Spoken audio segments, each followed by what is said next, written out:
Good morning student, मैं DP sir आपका DPS math and science channel पर स्वागत है। हम क्लास 10 से वास्तविक संख्याएं पढ़ा रहे हैं। आज हम इसका क्वेश्चन नंबर 4 कराने वाले हैं। क्वेश्चन 4 है एचसीएफ 306 और 57 का 9 दिया गया है ना। एलसीएम हमें निकालना है, तो एक फॉर्मूला होता है वेरिफिकेशन वाला, P X multiply Q X बराबर H C F multiply L C M. इस वाले फॉर्मूले से हम इसको करने वाले हैं। तो पीएस का मतलब फर्स्ट नंबर क्या है 306 मल्टीप्लाई क्यूएक्स का मतलब second number 657 equal to HCF कितना है 9 इक्वल टू एलसीएम हमें निकालना है। तो 306 मल्टीप्लाई 657 है ना, ये मल्टीप्लाई में तो कहां पहुंच जाएगा डिवाइड में, और एलसीएम हम निकाल रहे हैं। काट तो किसी टेबल से कट रहा हो तो 3 3 जा 9, 3 1 जा 3 0, 3 2 जा 6, फिर 3 से 3 3 जा 9, 3 4 जा 12।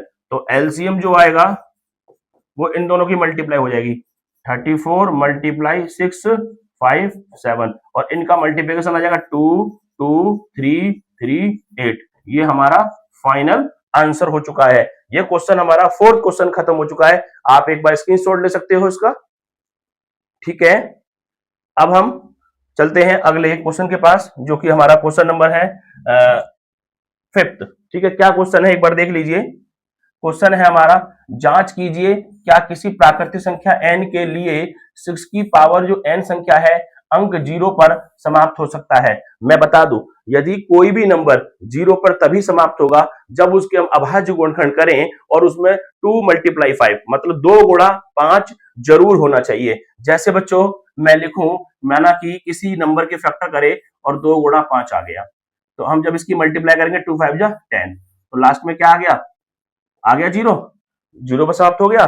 कोई भी नंबर 0 पर तभी समाप्त होगा जब उसके गुणनखंड करें और उसमें 2 गुणा 5 अभाज्य गुणनखंड जरूर होना चाहिए, क्योंकि 2 पंजे 10 होता है, लास्ट में 0 आती है तो वो नंबर 0 पर समाप्त हो जाएगा। ठीक है, तो मैंने लिख दिया है, यदि कोई संख्या 0 पर समाप्त तभी होगी जब उसके अभाज्य गुणनखंड में कम से कम एक बार 2 गुणा 5 आना चाहिए। तो हमारे पास नंबर है 6 की पावर n। क्या है हमारे पास 6 की पावर n। तो हम 6 के फैक्टर करके देखते हैं, 2 3 जा 6 और 3 1 जा 3। तो 6 के जो फैक्टर आए वो 2 मल्टीप्लाई 3 आया है। क्या फैक्टर आया 2 मल्टीप्लाई 3, और आना क्या चाहिए था 2 मल्टीप्लाई 5। तो अतः 6 का गुणनखंड करने पर यह 2 गुणा 5 के रूप का नहीं है। मतलब 2 गुणा 3 आया, 2 गुणा 5 आना चाहिए था, वो भी नहीं है। अर्थात यह कभी भी 0 पर समाप्त नहीं हो सकता किसी भी वास्तविक संख्या n के लिए। ठीक है, ये आपका फाइनली आंसर हुआ है। आपको बोर्ड के पेपर में इसी तरीके से एक्सप्लेन करना होगा, जब भी आपको मार्क्स मिलेंगे, क्योंकि यहाँ पे जो लिखना है ना वो बहुत इंपॉर्टेंट है, समझाना टीचर को। ठीक है, पूरा एक्सप्लेन कर दिया है, आप अच्छे से देख सकते हो। अब हम चलते हैं अगले क्वेश्चन के बाद, स्क्रीनशॉट ले लीजिए पहले एक बार आप। ठीक है, अब हमारा क्वेश्चन नंबर है हमारा 6। ठीक है, ये कह रहा है व्याख्या कीजिए ये नंबर और ये नंबर भाज्य संख्याएं क्यों हैं। तो पहले बता दो भाज्य अभाज्य होती क्या है। सबसे पहले अभाज्य संख्या है ऐसी संख्या जिनके केवल 2 ही गुणनखंड होते हैं। कितने गुणनखंड होते हैं, केवल 2 ही गुणनखंड होते हैं। ये ना, केवल 2 ही गुणनखंड हो, एक और स्वयं, वे संख्याएं अभाज्य संख्या कहलाती हैं। मतलब हम फैक्टर करें किसी भी नंबर के तो वो नंबर अपने आप से कटना चाहिए और एक से कटना चाहिए। कटते एक से तो सारे नंबर कटेंगे, पर एक से और अपने आप से कटेंगे, वो अभाज्य संख्याएं कहलाती हैं। वो कौन से नंबर होंगे बच्चों, 2 3 5 7 11 डॉट डॉट। ये नंबर जो है अपने आप से कट सकते हैं और 1 से कट सकते हैं, तो ये अभाज्य संख्याएं होंगी। भाज्य संख्या किसे कहते हैं, एक बार देख लीजिए भाज्य संख्या किसे कहते हैं। यहां इधर देखिए, भाज्य संख्या वे संख्याएं जिनके 2 से अधिक गुणनखंड हो, मतलब जो 2 से अधिक नंबरों से कटे, 2 से अधिक अभाज्य गुणनखंड हो, वे संख्याएं भाज्य संख्याएं कहलाती हैं। जैसे 4 6 8 9 10 डॉट डॉट डॉट। मैं यहां पे दिखा देता हूं, देखो एक हमेशा 1 से कटेगा, ठीक है, 2 1 से और 2 से कटेगा, 3 1 से कटेगा 3 से कटेगा, 4 1 से कटेगा 2 से कटेगा 4 से कटेगा, 5 1 से कटेगा 5 से कटेगा, 6 1 से कट जाएगा 2 से कट जाएगा 3 से कटेगा 6 से कट जाएगा, 7 1 से कटेगा 7 से कटेगा, 8 1 से कटेगा 2 से कटेगा 4 से कटेगा 8 से कटेगा, 9 1 से कटेगा 3 से कटेगा 9 से कटेगा, 10 1 से कटेगा 2 से कटेगा 5 से कटेगा 10 से कटेगा। तो ध्यान से देखिए, ये 2 गुणनखंड है, 2 तो अभाज्य संख्याएं हैं। एक और एक दो है, अभाज्य संख्याएं। एक दो तीन, दो से ज्यादा है, भाज्य संख्याएं। एक दो अभाज्य संख्याएं। एक दो तीन, ये दो से ज्यादा है, भाज्य संख्या है। दो है, अभाज्य संख्या है। चार गुणखंड है, भाज्य संख्या है। तीन गुणखंड है, भाज्य संख्या है। एक दो पांच दस, एक दो पांच दस, दो से ज्यादा है, भाज्य संख्या है। दो से ज्यादा अभाज्य गुणनखंड है तो भाज्य संख्या है, और केवल दो गुणनखंड है किसी भी नंबर के तो वो अभाज्य संख्या है। ठीक है, अब हम इसको करते हैं। ये तो साइड का काम है। अब इसका करेंगे कैसे, देख लो। पहला नंबर है हमारा फर्स्ट, 7 गुणा 11 गुणा 13 प्लस और फिर 13। इसमें एक तो यहां तक हो गया, एक यहां हो गया, तो इसमें से 13 मैंने कॉमन ले लिया, है ना। तो 13 हम इसमें से कॉमन लेंगे तो क्या बचेगा, 7 गुणा 11 प्लस, और 13 से 13 कट गया तो यहां 1 बचेगा, 13। अब देखो 11 सत्ते 77 प्लस 1, ठीक है। अब देखो 13 गुणा 77 और 1 78, ठीक है। दो गुणनखंड तो ये है ही है इसके, एक मैं अपनी तरफ से मान ले रहा हूं, तो 1 2 3, तो क्या हो गए ये गुणनखंड दो से ज्यादा हो गए, तो इसीलिए भाज्य संख्या है। तो लिखेंगे दी गई संख्या भाज्य संख्या है। समझ में आ गई, क्योंकि दो से ज्यादा फैक्टर है, 1 2 3, दो से ज्यादा फैक्टर होते ही हम उसको क्या बता देते हैं, ये भाज्य संख्या है। ठीक है, अब हमारा अगला पार्ट देखिए। अगला वाला पार्ट देखिए, ये ना इसका सेकंड पार्ट यहां कर देते हैं। ये रही भी, देखो सुनो, ये रहा, ये है 7 गुणा 6 गुणा 5 गुणा 4 गुणा 3 गुणा 2 गुणा 1 और लास्ट में प्लस 5।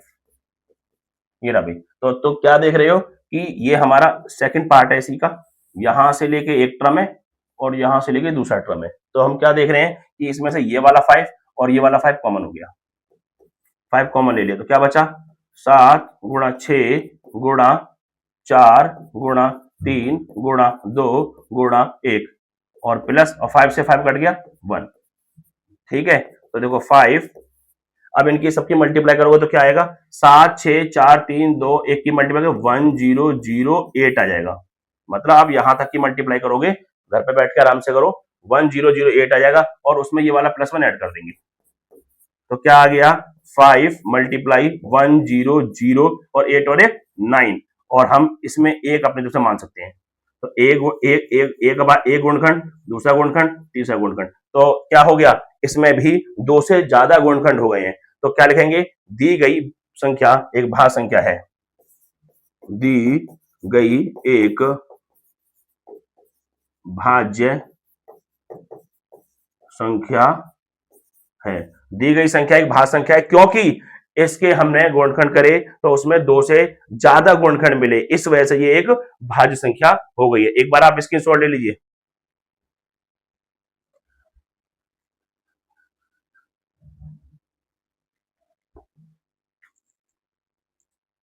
ठीक है बच्चों, ये आपको मैंने साइड से समझाया, ये आपको बोर्ड में नहीं समझाना, आपको ये लिखना है। ठीक है, समझ में आ गई, ये आपको पूरा पूरा लिखना होगा। अब हम चलते हैं अगला क्वेश्चन जो हमारा लास्ट है। ये रहा भाई, क्या कह रहा है क्वेश्चन, किसी खेल के मैदान में चारों ओर एक वृत्ताकार पथ है, सोनिया को एक चक्कर लगाने में 18 मिनट। यह भाई एक सर्कल है, यहाँ पे है एक सोनिया नाम की लड़की, और इसका राउंड लगाती है 18 मिनट में। 18 मिनट में एक पूरा चक्कर घूम जाती है, जबकि रवि 12 मिनट लगता है। जो हमारा रवि नाम का लड़का है वो 12 मिनट लेता है पूरा चक्कर लगाने में। वे दोनों एक ही स्थान, मतलब यहीं से एक ही स्थान और एक ही समय पर चलना प्रारंभ करते हैं, मतलब एक ही टाइम पे ही चलना करें, एक ही दिशा में, मतलब ये भी इधर भागेगा, ये भी इधर भागेगी, ये भी इधर भागेगा, दोनों एक ही दिशा में भागेंगे। तो वे कितने समय बाद पुनः प्रारंभिक स्थान पर मिलेंगे, मतलब यहाँ पे वो कितनी देर में फिर मिल जाएंगे। तो ऐसा जब भी सर्कुलर वाला क्वेश्चन, सर्कुलर पाथ वाला क्वेश्चन आता है, राउंड वाला, गोला वाला, भागने वाला गोलाई में, तो उसका हमेशा हम क्या करते हैं, एलसीएम लेते हैं। तो हमारे पास 18 है, फैक्टर कर दो, 2 ने 18, 3 तिया 9, 3 एकन 3, और एक है हमारा 12, 2 छक्के 12, 2 तिया 6, 3 एकन 3, तो 18 के फैक्टर आ गया 2 × 3 × 3, और 12 के फैक्टर आगे क्या 2 मल्टीप्लाई 3। हमें क्या निकालना है इन दोनों का एलसीएम। जो दोनों में मैच है, ये मैच है और ये मैच है, ये दोनों ले लो। तो 2 मल्टीप्लाई 3 और मैच वाला ले, तो जो मैच हो गया वो तो लेना है और जो बच गया वो ले लो। 3 मल्टीप्लाई 2 बच गए, तो 3 मल्टीप्लाई 2 तो लिखेंगे 2 तिया 6 और 6 तिया 18, 18 दूनी 36, 36 तो 36 आ गया, तो 36 मिनट। तो लिखेंगे रवि और सोनिया उसी स्थान पर 36 मिनट बाद मिलेंगे। 36 मिनट बाद मिलेंगे। रवि और सोनिया उसी स्थान पर 36 मिनट बाद फिर दोबारा से मिल जाएंगे। ठीक है बच्चों, हमारी प्रश्नावली 1.1 पूरी तरीके से खत्म हमने करा दी गई है, पूरी तरीके से एंड हो गई है, पूरी फुल एक्सप्लेनेशन दे दी है ना। आपको हमारी वीडियो कैसी लगी? वीडियो अच्छी लगी हो तो चैनल को जरूर सब्सक्राइब करिए, वीडियो शेयर करिए, बेल आइकन दबाना ना भूलें। ओके, जय हिंद। हम मिलते हैं नेक्स्ट वीडियो में।